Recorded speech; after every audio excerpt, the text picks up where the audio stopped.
Okay everyone, welcome back to Warcraft Total War, a mod for Medieval 2 Total War, and we're just going to do a quick faction overview. In fact, this will be my very first faction overview on the channel ever. So leave a comment, let me know how I can improve them in the future. So let's just take a look, shall we? Right, so we're going to be doing a Stormwind campaign, and as this is a new version of the mod and quite a bit has changed since I played it before, let's take a look at it. So Stormwind, they're over on this continent or large island, and they're on the southern part. Now they're actually in a very good defensive position because you see this very straight line here? That's a mountain range, and there is only one pass through there, and our enemy, who we have to wipe out, the Dark Horde, are up here, so we can easily defend against those. The Gurubashi are down here in the south, so they should be fairly easy to get to. Right, now the difference between a short campaign and a long campaign is 20 regions, so I'll probably be doing a short campaign. Right, now they are a human faction, strong all around. Lacks the multi-hit point units of some other factions. Yes, like mainly monstrous units will have more hit points, but that's okay. I've got a good roster. In the future, if anyone wants me to read through the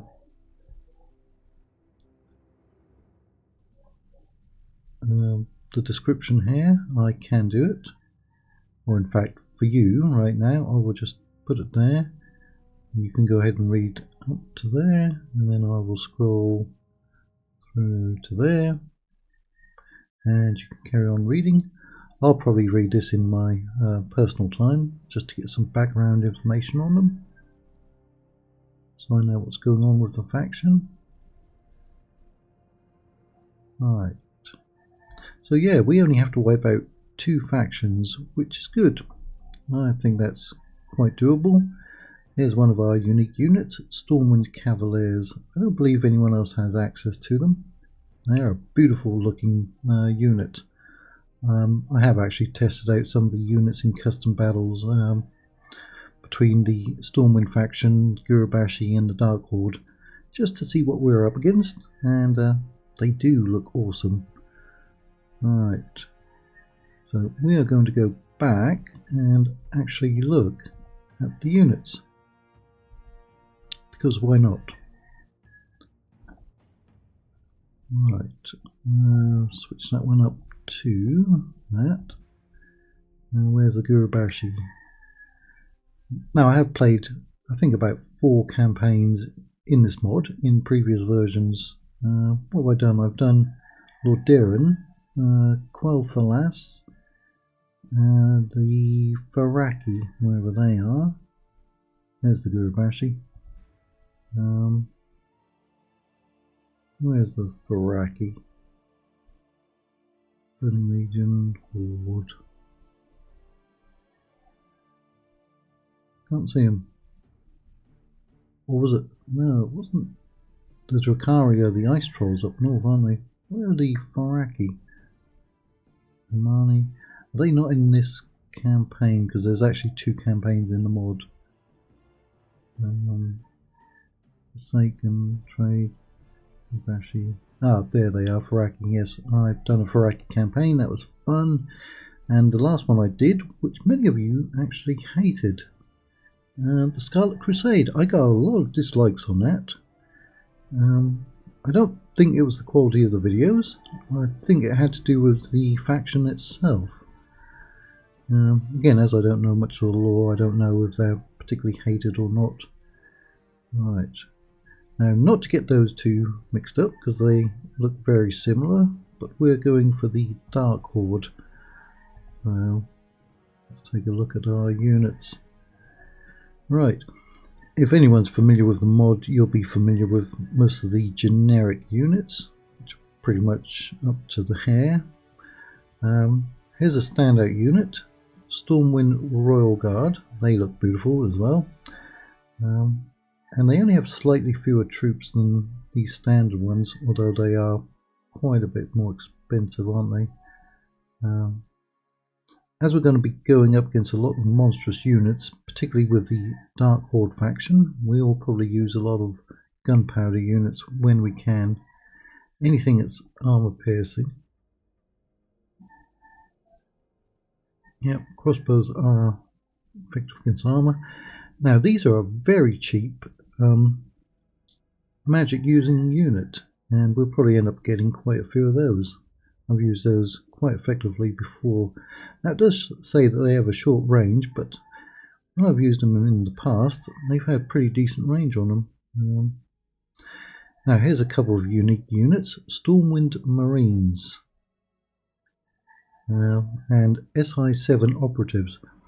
Now the SI-7 operatives, I believe, stands for Stormwind Intelligence. Kind of like Section 31 of Star Trek, although more of a frontline unit. If anyone's familiar with Skaven Warcraft Giselles, that's kind of the human equivalent of them. Right, so we've got a couple of other magic users. However, look at the price of these, 5k compared to 12.25. Now we'll probably get these way before we can get those in any case. But by the time we get these, we'd probably have the economy to pay for them. But again, early on, we won't be using many of those. Now there's quite a few units who have been added to the mod. One of the standout units, I think, is going to be the Mounted Human Rifleman.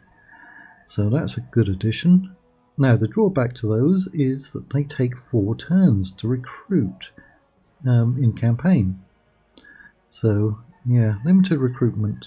Now this is going to be our General's Bodyguard, which is basically a Human Knight's Bodyguard with no stat changes and no change in recruitment costs. But you can usually recruit these every 10 turns.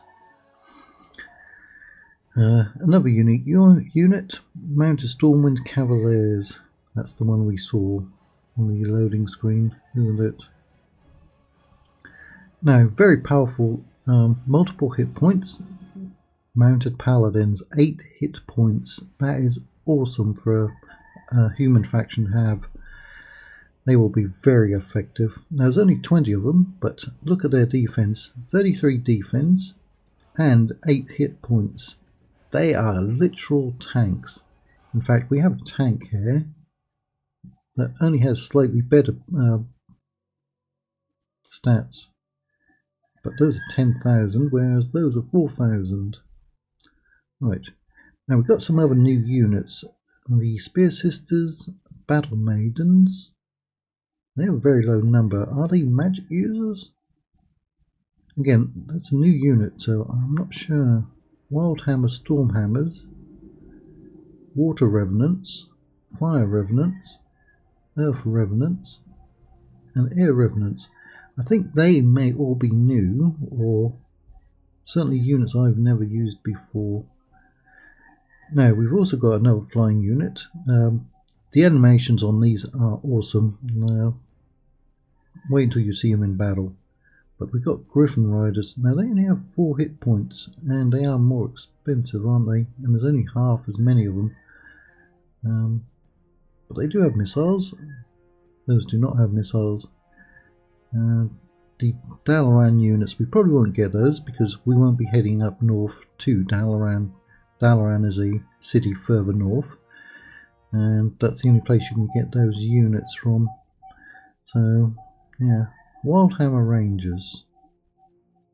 Now, Wildhammer Stormhammers. Now, I'm not sure if there are any units that can actually put down stakes in this mod. Can't remember seeing any. But we've got a pretty good roster that pretty much covers everything. Right. Now, getting most of these units shouldn't be a problem in the campaign because in previous versions there's been very good growth on the cities, and getting them up to the highest levels has never been a problem for me.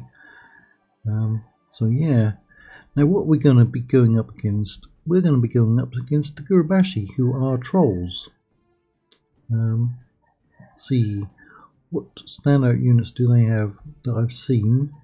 Now, I've used the Enchanted Tiki Warriors in other campaigns, particularly the Faraki campaign. They're a very good unit. Now, the Gurubashi have some units that are quite powerful, like the Gurubashi Fanatics, Bloodslayers, and particularly the Disciples of Hakar, which are also their General's Bodyguard unit. So those are very powerful. Now, I did use the Hydras in the Faraki campaign, but they were actually quite disappointing for me in that they didn't get many kills and they were quite easy to kill off in that when I used them. But I do know the Gurubashi catapults are quite good, because again, the Gurubashi are, I believe, cousins to the Faraki. And so these are like jungle trolls, the Faraki are like desert trolls, and then don't we have the Drakari up on the northern continent, which are like ice trolls? I haven't played with them before. So we've actually got Faraki wild raptors. Those kind of look like, well, they're dinosaurs, aren't they? That's a pretty awesome unit. Hopefully we don't have to face them though. So yeah. Now what's interesting is that they have access to the Zandalari Great Prophets, one perhaps of the most powerful magic users in the campaign. I think I got those in my Faraki campaign, but they are unique to a particular island. So I don't know why the Gurubashi would have them. I guess if you do go and capture that island you can get them. But they also have a couple of melee units. Zandalari Warriors, very powerful unit. Is that right? 490 recruitment? That's ridiculously low, if that's what it is in the campaign. Where's those of 5,000? Right. Should be another Zandalari unit somewhere, I believe. There they are, Thunder Guard. Yeah, also 490. And I swear they were a gunpowder unit before. But not in this. Right, so this is going to be the tougher one that we go up against the Dark Horde. So, I mean, they've got various units, including black dragons and red dragons.